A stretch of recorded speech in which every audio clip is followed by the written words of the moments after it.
나의 사랑하는 자가 내게 말하여 이르기를 나의 사랑 내 어여쁜 자야 일어나서 함께 가자.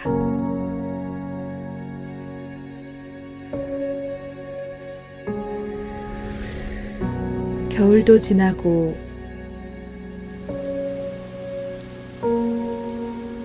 비도 그쳤고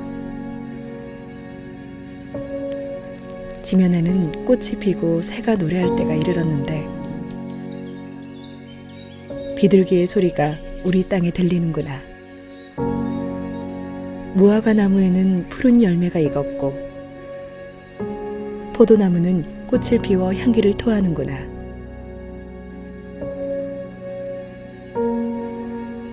나의 사랑, 나의 어여쁜 자야.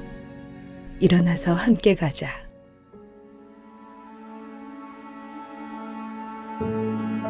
바위 틈 낭떠러지 은밀한 곳에 있는 나의 비둘기야. 내가 내 얼굴을 보게 하라. 내 소리를 듣게 하라. 내 소리는 부드럽고 내 얼굴은 아름답구나. 우리를 위하여 여우, 곧 포도원을 허는 작은 여우를 잡으라. 우리의 포도원에 꽃이 피었습니다.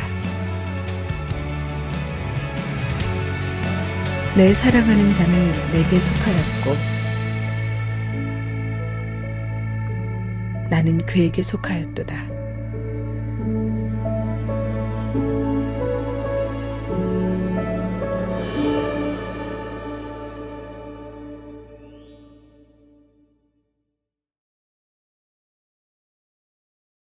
네, 안녕하세요.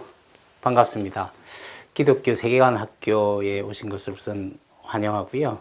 오늘 제가 맡은 강의는 제목이 당신 내 편이라서 고마워 라는 제목인데 사실 부부의 사랑에 대한 얘기를 오늘 하려고 합니다.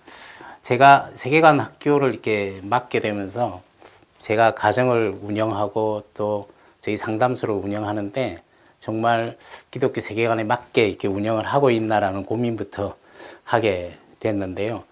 얼마 전부터 이제 이 부부 상담을 배우기 위해서 저한테 찾아오는 제자들이 이렇게 찾아왔을 때 제가 그들한테 처음으로 이렇게 했던 말이 부부 상담을 하려면 일단 세계관부터 바뀌어야 된다라는 그런 얘기를 했던 게 기억이 납니다. 왜냐하면 사실 개인 상담하고 부부 상담하는 것은 굉장히 다르기도 하고요.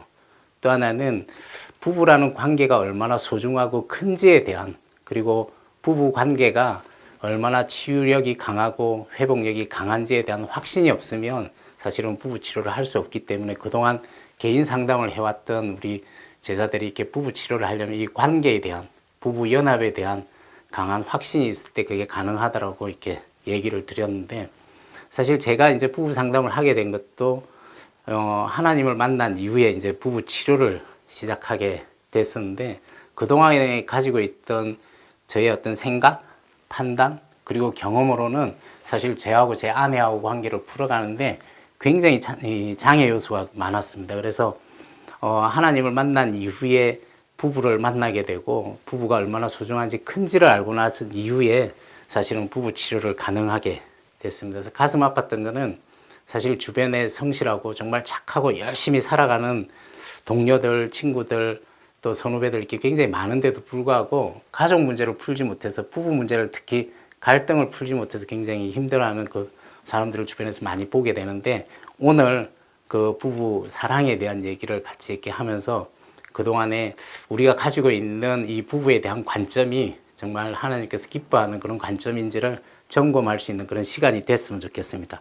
사실 가정을 우리는 어떤 시각으로 보고 있는지가 굉장히 중요한데, 특히 부부 관계를 어떤 시각에서 보냐에 따라서 우리 부부를 어떻게 풀어갈지에 굉장히 이렇게 방향이 이렇게 달라질 텐데요.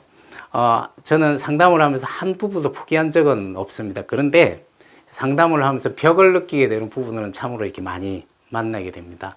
분열이라든지 또 가부장적인 어떤 그런 생각이 강해서 또 자신의 생각이 너무 강해서 연합이나 결합이 가능하다는데도 불구하고 자신의 판단으로 그걸 거부하는 경우도 굉장히 많고요. 또 하나는 결혼에 대해서 기본적으로 부정적인 생각을 가지고 있는 바람에 사실은 부부 치료를 시도하려고 해도 이렇게 생각이 들어가지를 않고 또 연합을 향해서 가는데 굉장히 이렇게 저항을 보이는 부부들이 많습니다. 특히 그 중에 제가 느끼는 부분 중에 우리의 삶 가운데, 생각 가운데 이 유교적인 관점이 한국 가정을 굉장히 아프게 하고 부부 문제를 풀어가는 데 있어서 굉장히 어려운 면을 많이 경험하게 되는데, 특히 기독교 가정에서도 이 유교적인 관점, 오랫동안 우리가 영향을 받아온 그 관점이 크리스찬이면서도 불구하고 그런 관점 때문에 풀어가기 어려워하는 부부들이 있어서 오늘 그 부분에 대해서도 같이 생각할 수 있는 그런 시간이 됐으면 좋겠습니다.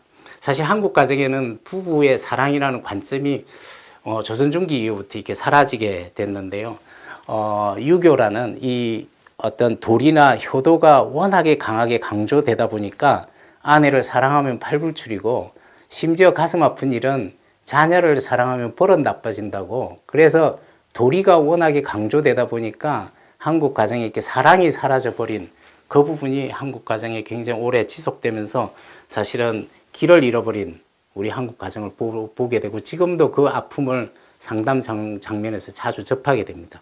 최근에는 또 거기에 덧붙여서 개인주의나 인본주의, 개성을 강조하고 또 동성애나 젠더 문제 이런 부분들이 들어오기 시작하면서 부부의 연합을 이렇게 깨고 분열을 조장하는 그런 이론들이 가정에 깊숙이 들어와서 굉장히 어려움을 겪고 있는, 그래서 상담 장면에서 실제로 이런 문제 때문에 회복이 굉장히 어려워지는 경우를 보게 됩니다. 그래서 가정에서 부부관계가 하나님에 의해서 창조된 소중한 관계가 아니라 여전히 가부장적인 어떤 그런 부분들로 인해서 가정이 이렇게 파괴되고 힘들어지는 그 현실을 접하게 되면서 오늘 부부에 관한 이 기독교 세계관 학교가 정말 우리한테 뜻깊은 시간이 아닌가 하는 그런 생각을 하게 됩니다. 지금도 효도 문제로 이렇게 많은 부부가 갈등을 겪고 있고 이혼 위기에 서 있는 부부들을 많이 보게 됩니다. 심지어 이런 얘기를 하죠. 우리 부모님에게 잘못하면 차라리 갈라서는 게 낫겠다라는 얘기를 지금 젊은 부부들도 이렇게 하는 경우들이 있고요. 심지어는 지난주에 제가 상담한 크리스찬 부부인데 그 부부가 이렇게 남편이 했던 말 중에 기억이 나는 게, 너하고는 언제든지 남이 될 수 있는데 내 부모는 버릴 수 없다라는 이런 생각을 갖고 이렇게 부부 문제를 풀어와서 갈등에 깊이 빠져드는 경우를 보게 됩니다. 그래서 부부가 연합해야 양가의 부모에게 효도할 수 있고, 부부가 연합해야 우리 자녀를 건강하게 키울 수 있다는 이 기독교적인 소중한 어떤 관점을 잃어버린 채 신음하고 있는 가정들을 굉장히 많이 보게 되면서 가슴 아픈 경우들을 많이 보게 됩니다. 그래서 가정의 중심이 부부가 되어야 되고, 왜 연합이 필요한지에 대해서 지금 같이 이렇게 살펴봤으면 좋겠습니다. 오늘 당신 내 편이라서 고마워라는 그 제목의 전체적인 흐름은, 첫 번째는 이게 부부 연합이 왜 필요한가에 대해서 우리가 살펴볼 거고요. 거기에는 5가지 이유 때문에 사실은 부부 연합이 필요하다는 걸, 그리고 그 흐름이 어느 쪽으로 가고 있는지를 우리가 같이 짚어보면 좋겠습니다. 두 번째는 부부는 연합해야 된다는 그 부분을 말씀 속에서도 우리가 이렇게 반드시 생각을 해봐야 되고요. 또 하나는 연합의 영향력이 얼마나 큰지를 보면서 부부가 연합해야 된다라는 걸 우리가 생각하면 좋겠고, 사례를 통해서 제가 과거에 방송에서 촬영했던 방송에 나왔던 사례인데, 부부가 연합하는 과정을 통해서 실제로 부부가 어떻게 회복을 하는지에 대해서도 같이 살펴보면 좋겠고요. 마지막으로 이제 정리하는 그런 시간을 갖도록 하겠습니다. 첫 번째로 부부 연합은 왜 필요한가라는 그 제목에서 첫 번째로 이 결혼 개념이 사실은 변화되어 오는 그 과정을 우리가 생각을 하시면 좋겠습니다. 제가 이번에 공부를 하면서 느낀 게, 결혼을 선택할 때 그 시대에 생존의 가장 중요한 부분들을 이렇게 조건을 이렇게 삼아서 이렇게 결혼을 선택한다는 걸 공부를 하면서 이렇게 알게 됐습니다. 무슨 얘기냐면, 아주 초기에는 우리가 먹고 살기가 힘든 그런 원시 시대에서부터 이렇게 굉장히 어려웠던 그 시대에는 사실은 음식과 주거, 그러니까 의식주가 해결되는 그게 결혼을 선택하는데 굉장히 중요한 부분이었고요. 그리고 산업혁명을 거치면서는 이 경제가 굉장히 강조되는 그런 부분들이 결혼 조건에 있어서 굉장히 컸습니다. 그리고 그 당시에 이제 여성이 교육을 받지를 못하고 사회에 나올 수 있는 그런 기회를 많이 얻지 못하다 보니까 경제적으로 굉장히 어려워진 상태에서 배우자를 선택할 때 경제적으로 이렇게 좀 능력이 있는 그런 사람을 이렇게 선택을 하게 됐다고 그러고요. 하지만 이제 90년대 들어서 여성의 어떤 교육이나 이런 게 늘어나더라도 사실은 실제로 이 사랑이 첫 번째 조건으로 가게 되는 거는 70년대 들어서야 이제 결혼의 첫 번째 조건이 사랑으로 이렇게 갔고요. 80년대 미국의 경우에는 사회적인 관계가 단절되면서 약 50% 정도가 이게 가장 많이 소통하고 신뢰하는 사람이 배우자라는 그런 게 이제 70년대 들어서 80년대 들어서 이제 그러한 부분들이 이렇게 미국에서 이렇게 들어왔었고요. 90년대에 굉장히 중요한데 사회학자인 앤서니 기든스라는 분이 결혼이 경제적인 차원에서 정서적인 차원으로 바뀌게 된 게 90년대 들어서 이제 비로소 바뀌게 됐다는 거죠. 어쩌면 이제 90년대 이후부터는 인간의 생존에 있어서 굉장히 중요한 부분이 소중한 사람과 정서적인 소통을 하는 게 굉장히 중요한 부분으로 이제 발전을 하게 됐고요. 2001년도에 미국의 20대 여성들의 경우에는 부유한 삶보다는 감정을 나눌 수 있는 배우자를 결혼 상대자로 이렇게 선호한다는 게 이제 2000년대 들어서는 이 정서를 나누고 감정을 나누는 게 급속히 이렇게 소중한 걸로 부상되기 시작했습니다. 그래서 이제 부부의 연합에 대해서 이렇게 우리가 배워야 되는 부분들이 점점 그쪽으로 흘러가고 있다는 거고요. 두 번째, 이제 한국의 가정의 흐름을 보면 사실 코로나 이전서부터 정서적인 고립은 한국 가정에서 굉장히 심화되어 있었죠. 우리가 흔히 듣던 혼술이라든지 혼밥이라든지, 여러분 혼책이라고 들어보셨는지 모르겠는데 혼자서 책을 읽거나 혼자 산책을 하거나 이런 부분들을 혼책이라고 그러고, 이혼율도 급등하게 됐고 자살도 이렇게 굉장히 증가되고 OECD에서 1위라고 하잖아요. 그래서 증가되고, 특히 조론이라는 우리가 이해할 수 없는 이런 부분들이 가정에 끌고 들어오면서 사실은 정서적인 고립이 코로나 이전에도 굉장히 심해졌는데 코로나로 인해서 이제 이 부분이 갈등의 소인이 이렇게 되기 시작했다는 거죠. 그리고 2016년도에 들어서 1인 가정이 2인 가정을 추월하기 시작했다고 그럽니다. 그래서 540만 정도의 1인 가구가 이제 이렇게 한국에 있었는데, 사실 이때 이제 위험하다고 느껴졌던 부분은 이전에는 이제 남성의 수명이 짧아져서 연세가 많은 여성의 1인 가구가 많았다면, 이때부터는 20대 중년의 남자들의 1인 가구도 점점 늘어나고 있는 추세였다는 거죠. 그리고 남과 여의 그 1인 가구 비율이 거의 비슷해져 갔고요. 1919년도에는 1인 가구가 거의 600만, 598만 가구가 이렇게 됐는데, 이때 주목할 부분은 이 시기부터 사실은 1인 가구가 4인 가구 이상, 3인 가구, 2인 가구보다 가장 많은 이제 가구로 이렇게 자리를 잡게 됐다는 거고요. 또 하나 이제 흐름을 우리가 봐야 될 게, 대가족에서 핵가족으로 우리 한국 가정이 급속히 이렇게 진행이 되는데, 대가족은 큰 그림으로 보면 연장자 중심으로 여러 사람이 모여 있는 게 대가족이라면, 핵가족은 부부 중심으로 이렇게 흩어놓은 가정이거든요. 그래서 한국 가정이 2인 가정도 늘어나고 1인 가정도 늘어나고 이렇게 하면서 사실 부부 중심으로 이렇게 급속히 흘러왔다는 거죠. 그래서 한국 가정의 이 부부 연합이라는 게 점점 필요해진 게, 1인 가구, 2인 가구가 늘어나기 시작하고 또 대가족에서 핵가족으로 이렇게 늘어난 이 과정 속에서 우리가 부부 연합이 한국 가정에서도 굉장히 필요한 부분으로 이렇게 이해를 해야 될 부분입니다. 세 번째로, 연합에 대해서 이제 심리학자들이 과학적으로 이렇게 밝히다 보니까 최근 들어서 이제 기존의 어떤 이론을 조금 엎을 수 있는 그런 걸 발표를 하기 시작했는데, 기존에는 인간에 있어서 성과 충동이 인간의 이 본능이라고 이렇게 표현을 했는데, 최근에 이제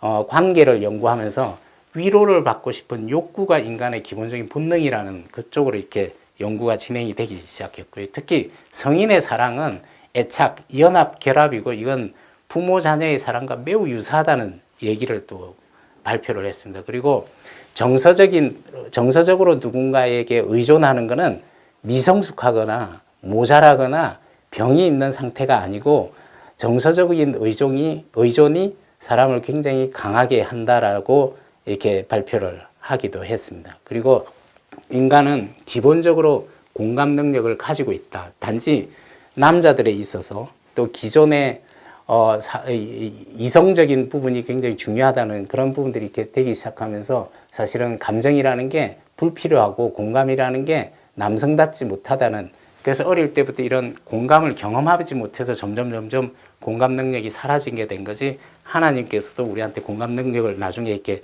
말씀을 드리겠지만 주었듯이 사실은 과학자들이 인간은 공감 능력을 타고났다라고 이렇게 발표를 하고 있습니다. 그래서 이전에 이 정서라는 게 사실은 나약한 사람한테는 필요하고 부적절하다고 얘기를 했는데 점점 치료 분야의 이 정서를 모르게 되면 이걸 풀어가기 힘든 어떤 그런 부분들이 되어질지, 누구한테 기대고 의지하고 연합하는 것이 과학적으로도 굉장히 심리학 분야에 크게 이렇게 뿌리를 내리고 있습니다. 그래서 고립은 상처라는 얘기를 했습니다. 부부가 갈등을 겪고 자녀와 부모가 갈등을 겪어서 각방을 쓰게 되는 이 부분은 사실은 고혈압, 흡연을 하는 것보다도 훨씬 더 신체적으로 이렇게 악영향을 미칠 정도로 이 고립 자체가 인간한테는 상처라는 얘기를 했는데, 나중에 하나님께서 이 부분에 얘기한 부분을 다시 한번 생각할 수 있었으면 좋겠습니다. 그래서 인간의 생존에 필요한 것은 누구한테 의지하는 것이 인간의 생존에 가장 중요한 부분이고, 애착은, 연합은 인간 삶의 필수 요소이고 본능으로 창조되었다라는 게 최근의 이제 견해입니다.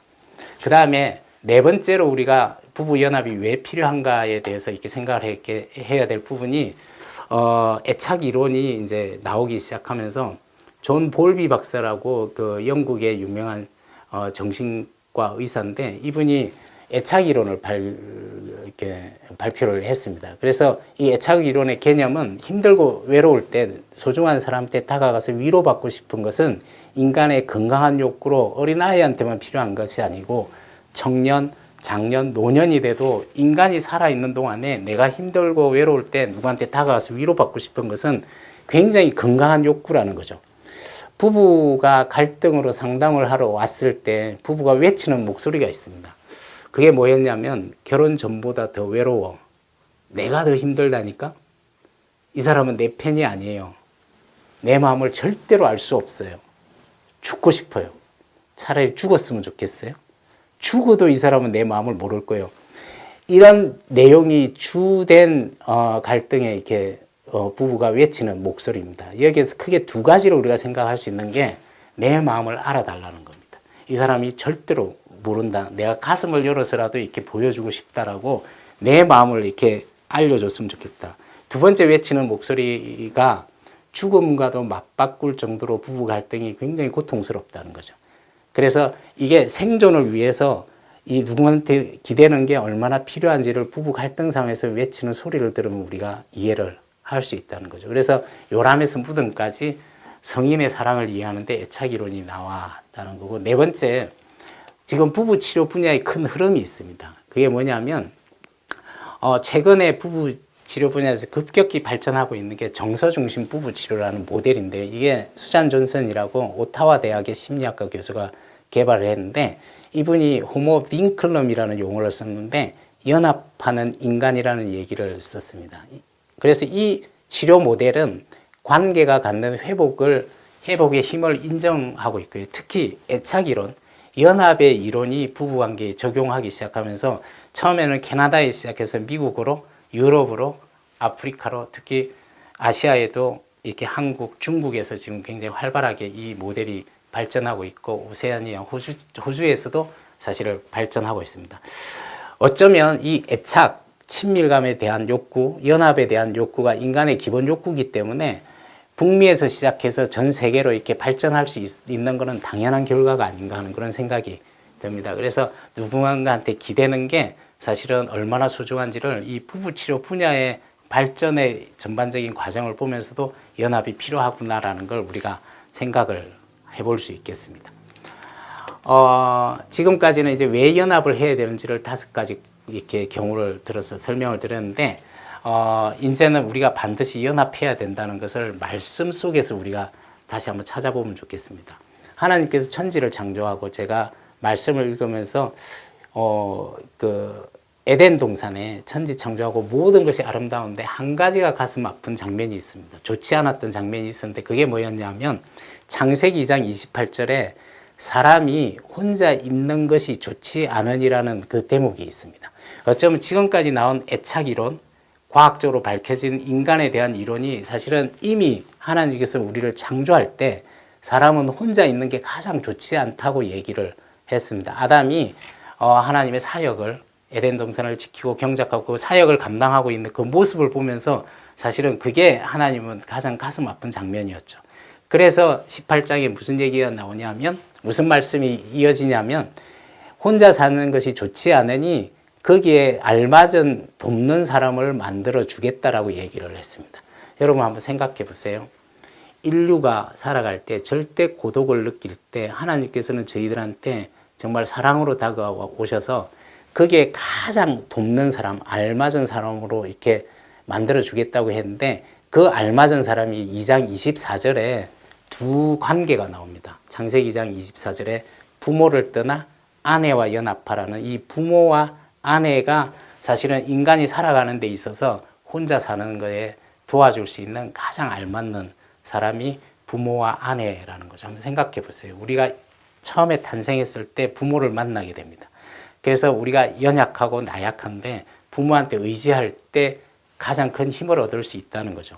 그리고 우리가 이 세상을 떠나서 하나님 나라 갈 때 마지막에 우리가 같이 있는 사람이 배우자입니다. 그래서 부모와 이 아내 이 부분은 우리 인간이 살아갈 때 하나님께서 우리를 사랑하셔서 외롭고 힘들 때 가장 기댈 수 있는 가장 알맞는 돕는 사람이라는 걸 저희들한테 알려주셨죠. 그리고 아내와 연합하라는 얘기를 했습니다. 그래서 우리가 여기서 이제 알아야 될 부분이 창세기 2장 18절을 통해서 하나님께서 세운 부부라는 거죠. 그래서 부부는 하나님께서 세워주신 은혜의 만남이라는 걸 결혼이 하나님께서 세워주신 만남이고 알맞은 사람, 혼자 있는 것을 아파하면서 이렇게 가장 알맞은 사람을 저희한테 붙여주신 게 사실은 부부라는 걸 우리가 생각을 하시면 좋겠고요. 두 번째, 하나님께서 세워줬지만 우리가 부부관계에서 반드시 해야 될 게 있습니다. 그게 뭐냐면 그냥 결혼을 했다고 해서 서로 좋아지는 것이 아니고 결혼하고 나면 그 이후에 우리가 해야 될 사명은 부부가 서로 연합하는 걸 힘써야 된다는 걸 우리에게 알려주고 있습니다. 그동안에 우리 유교적인 부분에 있어서는 잡은 물고기 먹여주지 않는다고 그래서 오히려 결혼하고 나서 더 신경을 쓰지 않았는데 사실 하나님께서는 결혼하고 나면 연합의 축복을 우리한테 주셨다는 거죠. 저는 이 부분을 이렇게 생각을 하시면서 하나님께서 우리한테 결혼하고 나서 요구한 게 연합이라는 게 얼마나 축복인지 생각을 하게 됩니다. 만약에 우리한테 연합이 아니라 성숙해야 된다라든지 조건이 좋아야 된다, 돈이 많아야 된다, 시부모의 경제 능력이 좋아야 된다라든지 아니면 금수저로 태어나야 된다, 혼수를 많이 하고 와야 되고 병에 걸리지 말아야 된다. 만약에 이런 조건을 줬다 그러면 이 세상에 살아남을 수 있는 이렇게 부부가 그렇게 많지 않으리라는 생각이 듭니다. 하지만 이 연합이라는 것은 상대방이 부족해도 우리가 다가가서 그 마음에 연합을 하게 되면 이게 부부가 행복할 수 있는 조건이 되고 두 사람이 부족하더라도 서로의 아픔을 이해하기 시작하면 그걸 통해서 아픔을 극복해 갈 수 있는 그래서 굉장히 큰 힘을 주는 게 은혜가 되는 게 이 연합의 축복이라는 걸 우리가 이렇게 생각을 하고 저희의 조건에 결혼의 조건에 다른 걸 달지 않고 부부가 서로 다가가서 연합하는 것이 얼마나 소중한지에 대해서 이렇게 밝힌 게 저희들한테는 얼마나 감사한 일인지를 생각을 하게 됩니다. 그래서 두 사람이 함께 노력하면 빠를 수도 있지만 그래도 한 사람이 또 이렇게 자신의 부족함이나 이 부분에 대해서 이렇게 다가가서 자기가 준 상처에 대해서 다가가서 그 아픔을 이해해도 연합해서 사랑으로 바뀔 수 있고요. 또 하나는 또 한 사람이 그 아픔을 이해해서 다가가서 그걸 이해를 해도 사랑으로 이렇게 바뀔 수 있는 그래서 부부의 사랑은 연합이라는 거죠. 우리가 이렇게 흔히 우울하다고 얘기를 했을 때 네가 배불러서 그런다라고 이렇게 연합하지 못하면 사실은 조금 전에 우울하다고 얘기한 것보다 그 말이 훨씬 더 큰 상처가 되는 걸 우리가 이렇게 부부 상담을 하면서 또 결혼 생활 하면서 느끼게 됩니다. 하지만 우울하다고 그랬을 때 그 마음에 다가서 연합을 하게 되면 이게 사랑으로 이렇게 바뀔 수 있다는 걸 저희한테 준 게 얼마나 큰 축복인지를 다시 한번 생각을 할 수 있었으면 좋겠습니다. 그래서 연합의 의미에 대해서 우리가 생각을 하면 가정의 시작은 부부라는 걸 우리가 생각을 하시면 좋겠습니다. 자녀는 가정의 시작이 아니라 그 가정이 진행되는 과정에 들어온 축복이고 가정의 시작, 중심은 부부라는 걸 하나님께서 강조하고 있고요. 부부 관계를 가장 먼저 창조를 했다는 거 우리가 기억을 하시면 좋겠습니다. 죄짓기 이전에 세운 게 사실은 부부 관계밖에 없습니다. 나중에 이제 죄로 인해서 이렇게 여러 가지 갈등이 생기고 있지만 정말 죄짓기 전에 이렇게 만든 게 이게 부부인데 여기에 굉장히 놀라운 계획이 이렇게 있었구나라는 걸 제가 이번에 감동을 받게 된 게 이번에 이 묵상을 하면서 이 부분에 있어서 굉장히 감동을 받았던 게 부부가 결혼을 해서 가정을 만드는데 이 세상에 한 번도 본 적이 없는 존재하지 않았던 사람을 만들어서 가정을 이룬다는 게 사실은 그 하나님의 창조 사역과 그의 유사하게 얼마나 이 부부가 큰 역할을 이렇게 감당하게 되는지를 제가 느끼면서 이게 자녀의 축복이 얼마나 큰지 저희 자녀들을 다시 이렇게 보게 된 계기가 되었습니다. 사실 우리 자녀는 이 세상에 하나님만 존재를 알고 저희들이 이렇게 몰랐던 이 세상에 없었던 식구를 만들어서 이렇게 가정을 이뤄간다는 게 이 가정이라는 게 얼마나 크고 축복의 계획 속에 있었는지를 깨닫게 됩니다. 유교에서는 사실 아들과 며느리가 하는 효도, 그러니까 부모가 중심이 돼서 아들과 며느리가 하는 효도가 돼서 사실은 결혼을 해도 이렇게 떠나보내지 못한 아들을 떠나보내지 못하는 경우들이 많습니다. 하지만 우리 기독교에서도 효도의 종교잖아요. 기독교의 효도의 근간은 부부가 연합해서 함께하는 효도라는 걸 다시 한번 생각을 하면 좋겠습니다. 그래서 부부가 연합해서 시가와 처가 부모님을 다 이렇게 건강하게 효도할 수 있는 게 부부가 연합해야 가능하다는 거죠. 그래서 고부 갈등은 이 시대에 고부 갈등은 효도로 푸는 것이 아니라 부부가 연합될 때 그 힘으로 양가 부모를 이렇게 효도할 수 있다는 걸 우리가 기억을 하시면 좋겠습니다.